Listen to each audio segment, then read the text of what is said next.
In tonight's What's Working, a local organization is offering a unique form of therapy for veterans. As Devon Walsh tells us, it's allowing them to sharpen their skills while developing a new hobby.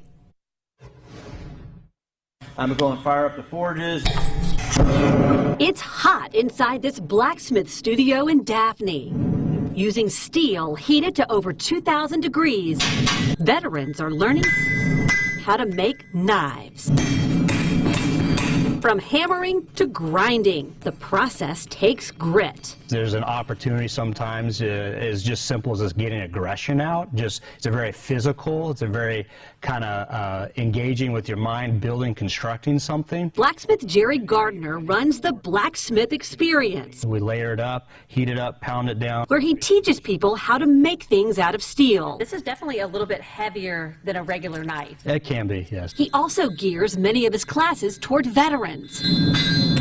Veterans like J.D. Drinkard, who has a traumatic brain injury from a roadside bomb in Iraq. It's great being able to just have the camaraderie, having people to be able to that can relate to what I'm going through. Many of the veterans who come to these classes tell me that they have PTSD. And they tell me that working with steel can be therapeutic. And there is some therapeutic value to it because you can't focus on anything but what you're doing.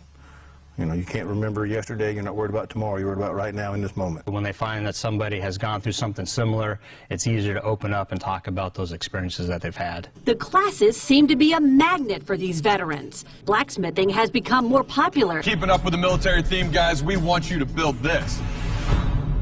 Since the hit Netflix show, Forged in Fire. And it's very rewarding to take a piece of metal, you know, that in and of itself is just kind of useless, you know, and turn it into something useful. You take a picture of it, you put it on Facebook, you brag to all your buddies, you know. It takes several classes to complete a knife. But all the while, these veterans are bonding with one another and sharing stories about serving our country. For What's Working with photojournalist Arnell Hamilton, I'm Devon Walsh.